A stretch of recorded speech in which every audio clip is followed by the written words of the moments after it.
Everyday skill that makes you look suspicious if you're too good. Viewers Edition. Story 1. Okay, but as an elementary age kid, I was that too good at silently walking person. Legit freaked out a girl in my class so hard by complete accident that she was too scared to come back to school the next day, all because I coincidentally happened to be in the same spot as her 3 times on the same day without her hearing me coming. For a couple weeks, one boy in the class tried to convince everyone I had teleportation powers. It did not gain any traction. Alright, we're starting off right in the bat. I can't remember if in the original video if I was critical of the people like, oh, I'm so skilled at moving around silently, but I don't mean to be critical about it and everything. I just love that it's like, oh, I'm so skilled at not being noticed, which that was me in grade school, in middle school, high school. Story 2. Dealing with physical trauma. I used to be an army medic before I began working in an ER. Families look at me like I'm a sociopath because I can make their loved ones laugh over a dirty joke while I'm digging around in what used to be a leg to stop their bleeding. I can also lie to you with a straight face if you ask me if you're going to die. I can even sing while intubating someone. I mean, that might come across as a little bit creepy to some people, but I definitely want someone who is like working on me in an emergency medical fashion to be calm and collected. If I'm getting operated on by a surgeon who's just going, oh crap, it's not going to put me at ease. I'm going to be more creeped out by that. Story 3. Reading body language to tell someone's mood or mental state. There's a certain point where it gets creepy. For instance, my cousin wasn't doing too well mentally and she hadn't told anyone. By the end of the night, I pulled her into my room and we had a full-on talk about mental health. When I told her how I knew she was freaked out because she thought she was being obvious, when I mainly got this idea by her mannerisms and the way she walks now compared to how she used to. Apparently a lot of people don't notice these things. I got her permission to post this. Story 4. Being calm is real. I think it's weirder to panic, really. Panicking almost never actually helps, so if you have to do something, then make sure you're safe first, then make sure the next person, then the next. It can save lives and it lets you do something. But yeah, I generally never panic unless an expert panics. And experts don't panic because they know what to do. Story 5. The ability to just sit calmly and quietly and just get on with whatever work I have when there's lots of loud noises around me. For years during my classes when I was younger, my classmates yelled and screamed constantly. I just learned to ignore it and tune it out. I had a friend ask me the other day how I stayed focused and looked so unbothered by the noise around us. I wasn't really sure how to explain other than I'm just used to it.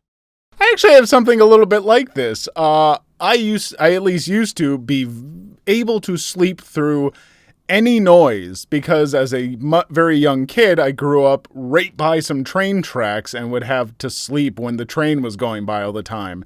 And so then, as a middle schooler, my dad and stepmom would take me to the stock car races, which if you've never been to those, are the loudest thing on earth. And I was probably the only person sitting in the stands who would fall asleep during it because I was so bored.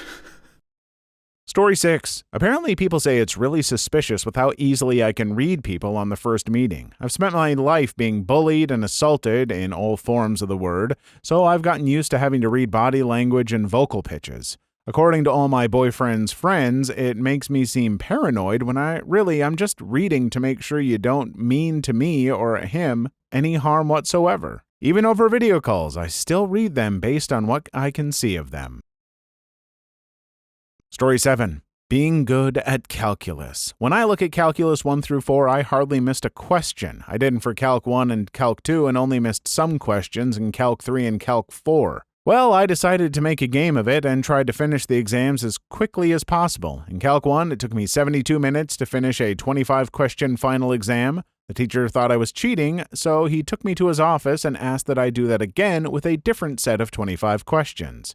This time it only took me 54 seconds. I got great letter of recommendation from him, but he certainly kept a close eye on me for the rest of the calc sequence after that test.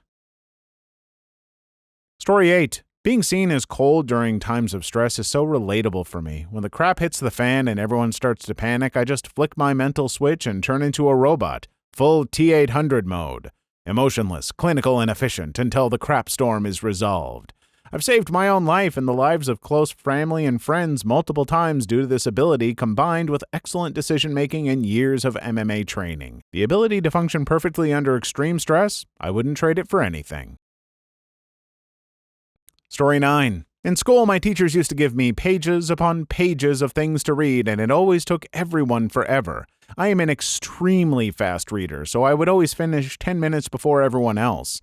One time my teacher tried to embarrass me by asking me what the article or whatever was about because he thought I didn't read it, and I said a bunch of direct quotes from the passage. He was extremely surprised and thought I was cheating on reading a paper, and I got detention for a week because of it.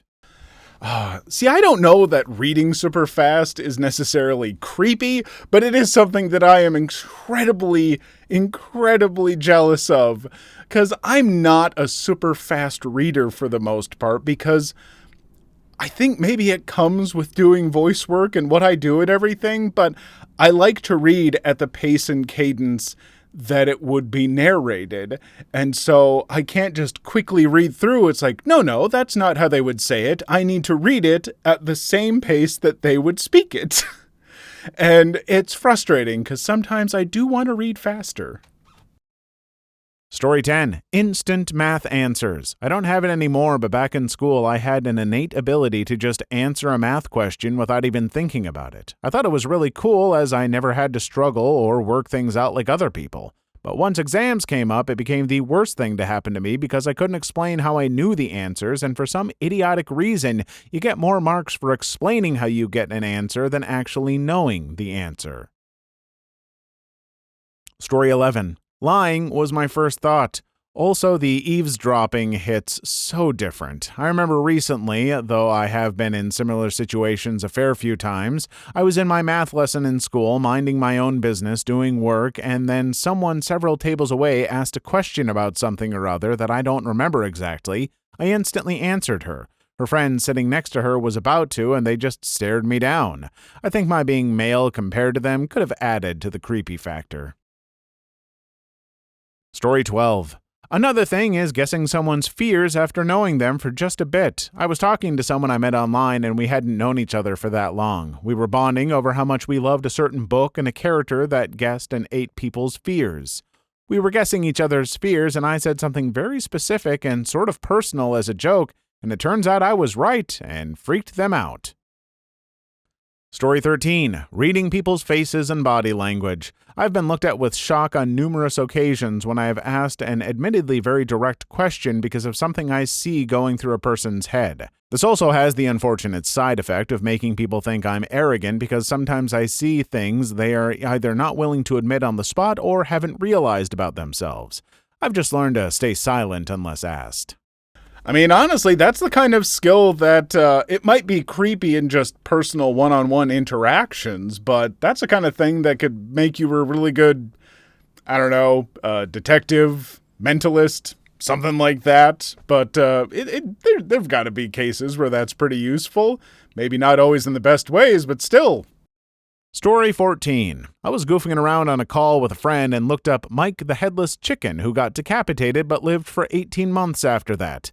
I'm not lying when I say I glanced at the dates of birth and death for not even a second without thinking about it, and later, like an hour or two after, I still remembered it. Hell, I still remember it to this day, April 20th, 1945 and March 17th, 1947. This is a blessing and a curse because I could overhear someone's birthday and then casually mention it months later. Same with last and middle names. It freaks people out a lot. Story 15. I can read really fast, and I remember numbers very well. When I was younger, teachers would often think I was lying when I said I finished reading the pages we had to read very early in the class. That might be because my mom is a literature teacher, which made me really interested in books. It's also weird explaining why I know the Wi-Fi password after seeing it once, or remember stats about some random tree in Ohio or something. Story 16. The walking silently one, or just being silent in general, I can relate to for some reason. Last year I was visiting family from my mom's side for 2 months and my other siblings, and it was like an experience my relatives really didn't know how to deal with, because all of our cousins are young and they're quite noisy in the house. They haven't seen us since like elementary and middle school years, and we're in like high school and college years now. So when we visited, we weren't loud, we weren't running around, and we were dead silent. No noise, not even our footsteps could be heard based on what our grandparents would say. Like when my aunts took their children and my siblings somewhere, I don't remember where. I was left alone on the second floor on my laptop I brought with me. I sat in the same spot for like 3 hours, not moving from the spot, and when my grandpa walked in to check on me, I was just sitting there quietly. He wasn't even sure anyone was up here. When everyone came back, it was just talk about me being silent the entire time, not needing anything for a couple hours. I guess it's understandable because our cousins are like elementary young, so it's loud and noisy. But when we were around, we were just quiet. Too quiet, apparently, that it's just not normal for them to not have to worry about their grandkids, niece, or nephews sitting quietly upstairs. I don't know if that's so much the same as a lot of other folks where they're like, oh, I'm just very good at being very quiet and sneaking up on people, especially when you're like a little bit taller person like me. People don't expect you to suddenly just be behind them and they're like, oh, geez. I do enjoy doing that to folks. It's fun. But you just sound like you're eerily well-behaved or were eerily well-behaved as a child, and that is kind of creepy. Good job. Story 17. I've been hunting since I was really young, self-taught, so the only technique I had was walking super quietly. My family got used to it pretty quickly, but when I worked in an office after college, I had to form a habit of knocking on open doors or tables as I walked in the room because I get scared super easily when I startle someone. I get scared more than them. Story 18. That unintentional memorization, though. I remembered for 4 years the combo to my friend's combination lock at school. He forgot it one time, and I told him what it was. He tried it, and of course it unlocked, and he gave me this weird look. I lied and told him that he had told me one time because he needed me to fetch something from his locker, while in reality I saw him put the combo in one time by accident. Story 19. I once was in an escape room with a fellow YouTubers and voice actors, can't mention specifics due to rules, but it was hosted by Anime Convention for context, but they needed 6 people since the room was designed for that many people and they were short due to a scheduling issue. Anyway, the room was tailored for these content creators to look good and as a result led to them showing off a lot by knowing ciphers or puzzles. However, halfway through the puzzle, there were several padlocks that were supposed to find keys for and solve a color puzzle. I, however, got to showcase that most of the padlocks used were easy to pick. Using some minor office supplies in the room, I picked all the padlocks in about 7 minutes. Needless to say, I was invited back for next year's escape room. Perks of studying locksmithing. Okay, I've got to say, first off, we're starting off with a pretty big humble brag here. But hey, cool, whatever. But the other thing that would get me is if I was in this escape room with you and you were solving it by just picking the locks instead of us actually engaging with and doing the escape room, I'd be kind of peed off. Like, hey, I paid for this experience to actually, solve the puzzles and have fun. And instead you're just like, screw this. Let's get to TGI Fridays, get some margaritas. Story 20. I had an apartment fire in high school. Me and my brother were the only ones home, but when my mom got back, my brother, and all our neighbors were losing their crap while I'm keeping my composure, packing expensive things in my big travel bag and taking them out of the apartment before it was too dangerous to be inside the building, and then calmed my mom down. The amount of stoicism or composure, or whatever you want to call it, that I had that night genuinely made me feel like a sociopath in the moment. Like, I sat outside watching the building go up in flames, asking myself how I'm not panicking like everyone else is. Like, I understood the magnitude of the situation. I was about to lose all my crap, and one of our elder neighbors got hospitalized due to the smoke, I believe, but I was just reacting as if there was a flood that was slowly taking the building. Story 21. As a kid, I studied gun mechanics and statistics, which means I was literally addicted to guns and even made some out of Legos when I could. I'm talking full arsenal at one point.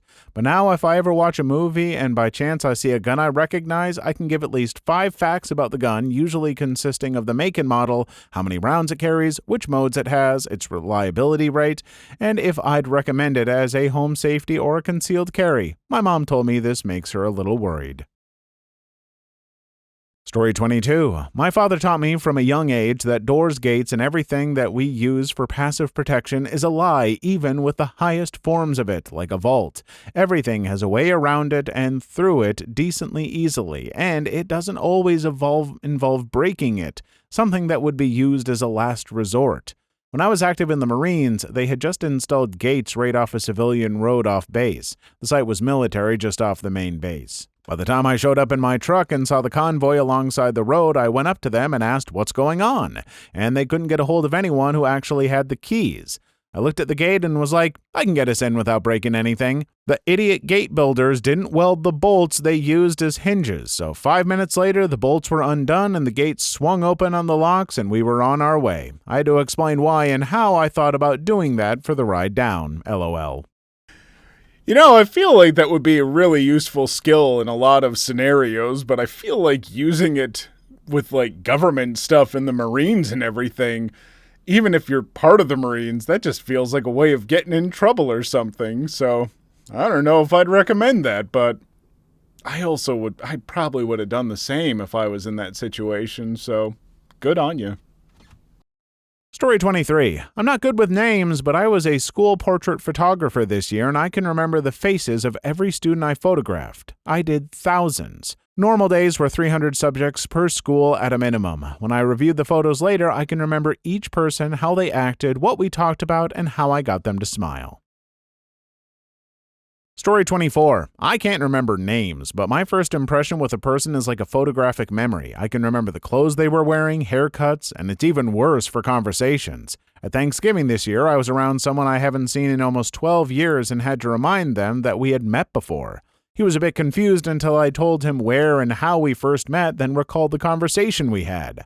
I met him when I worked at a movie store. He was in his army uniform, had his sunglasses perched on his forehead, and I had told him he had a $30 late fee from PS2's Call of Duty Modern Warfare. He just laughed awkwardly and joked about how creepy it was. He's not wrong. Story 25. I'm especially good at maintaining my composure during not only frightening situations, but also overly emotional situations and during debates, to the point I've lost more than one girlfriend due to them thinking I don't care about them or the situation when in fact I do. I just keep calm and think rationally. I think this is due to my dad, who would always tell me to calm myself down and think things through before I respond, as when I was younger, I got into a lot of fights and was a very emotional person in general. Also, I've been through a lot of crap in my life, from deaths of close relatives and friends to being homeless for a while. A lot of things that seem terrible for a lot of people seem like minor things for me. Story 26. I picked it up when I was very young because of my cats. I wanted to sneak up on them, so I refused to not learn that, which I did. Problem is, even though I stopped playing Sneak on the Cat, I learned the skill at 8, I am now 34, my brain didn't shut down. My mother's extremely scaredy, and so is my sister. 90% of the time, I end up sneaking up on one of them, whom, to make matters worse, don't have internal visualization, so they think out loud when alone, which makes them even easier targets to sneak up on. And thank God neither have heart problems, because I've given them scares so brutal that they screamed like there was a murderer in the house, and scaring me in the process due to their shrieks. We always get a good laugh afterwards, though. I'm still trying to get into the habit of walking around, tapping my fingers on the wall or something, but I just can't. I think my subconscious mind just sees it as defeating the walk silently purpose and doesn't allow the habit to stick. Often when I need to go talk to them, I go to them, see they're distracted, go do something else, and hope they see me around, so I'm not just standing there suddenly saying things. Story 27. I do have to say that I share a lot of these quirks and find them funny, but I think I take lying into another level, because when my brain knows I effed it, I can create an entire story in a second that is so believable that nobody ever doubts I lied. And since I'm really quiet and kind of cold-blooded, I don't make expressions that make me look suspicious. The most disturbing thing for myself is the fact that I do that naturally and not on purpose. And I'm not used to lying. I rarely do it because I'm actually really honest, but it's creepy that nobody doubts my words. Yeah, this is one where I have to say, if someone is like extremely good at lying to where I just, like, if it's revealed later, like, no, I was lying, it's like, I genuinely, thinking back to that, couldn't tell. it really does seem like you were telling the truth. Yeah, that would be a little bit creepy. So I'm glad that you don't lie very often. Unless that's a lie. I can't tell. Story 28. Here in Germany, opening a beer without a proper bottle opener is practically considered a basic skill that most of us have mastered, at least in our early 20s. Legal drinking age for beer is 16. And no, we usually don't have screw caps on beer. It can be done with so many things: a lighter, a wrench, a meter or yardstick, the edge of a beer crate, another bottle, a knife, some keys and a key ring, a towel, even a sheet of paper will do in a pinch, but will get destroyed. Anything hard with a good edge is really easy. Just don't use anything that shouldn't get scratched. Story 29. I can passively notice things that nobody else would ever think about. One time, my history teacher asked us if we knew when the tsunami he showed us happened since he forgot to write down the date. I said 2011. He asked how, and I said I saw the faded number in the bottom of the video he had shown us. One downside, I'm super oblivious to normal things sometimes. Story 30. The thing with keeping your composure can also backfire. My mother tells me she gets very worried when I call her and ask for help while being very calm. She knows it's serious if I am calm and speak slowly and precisely. I've had a few injuries which led to lengthy hospital visits. The two most serious ones: I lost a piece of my left index finger and cut into my right thumb with a bandsaw. I have a mental strategy where I separate my emotions from my pain. It's hard to explain, but it involves focusing on the pain and isolating it. Did the same thing when I got stitches in my right elbow, fell and lodged a piece of flint in it without painkillers.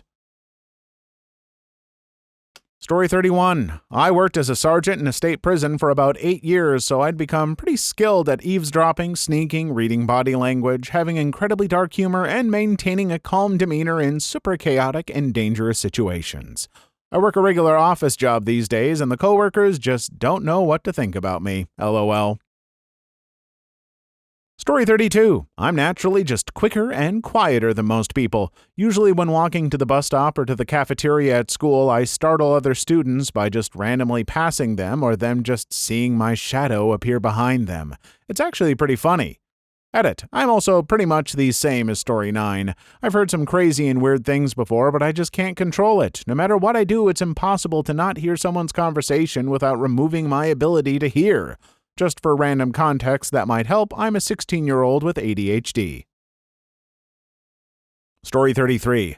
I'm an executive assistant, so have learned how to listen to everything in case I need to prep things quickly in response, i.e. boss on a telephone call. It's easier to prep or find things while they're still on the call so I can hand it to them as they hang up, or some things I can hand to them mid-call. I get in trouble at work for this with other staff. They'll be having a conversation at the other end of the office about trying to find files, and I'll email them mid-conversation with links trying to be helpful, and to avoid them coming to me in 20 minutes complaining they can't find it. Look, I know you might have creeped out your other coworkers with your ability to listen in and do this kind of stuff for them without them ever asking. I've worked with enough people who were so slow at responding to that kind of stuff and drove me up a wall that, frankly, you sound like the best coworker anyone could ask for.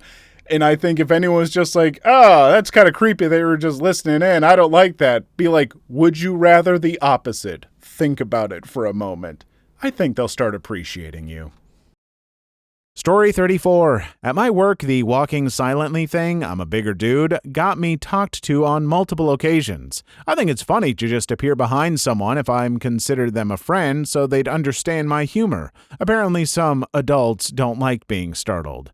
Another thing I'm kind of known for at work and with customers is how to recommend which type of booze someone would like, or be able to remember what it is they like to get. Years of retail does things to the brain box, LOL.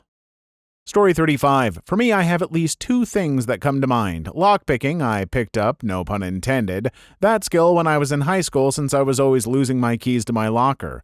Overprepared, I don't know if this counts as a skill, but it's kind of a mindset by this point. Or as a friend puts it, a brain skill that seems only necessary when it comes to a point that everyone needs it. Back in my teens, I had a Nokia 3310, and at the time, I purchased a bunch of batteries for it just in case there was no outlet around and my battery died. I got mocked by it, but when I was camping with friends, which funny enough had Nokia 3310s also, guess who had enough battery to last the rest of the trip for everyone? Being able to make other things, aka pulling a MacGyver, grabbing the example before I once started a campfire using a battery, which I don't recommend at all unless you really need it, and I can do this on a normal day-to-day basis when I'm in a pinch for something. Please leave your story in the comments. I would love to make a video on them in the future. Also, don't forget to like and subscribe.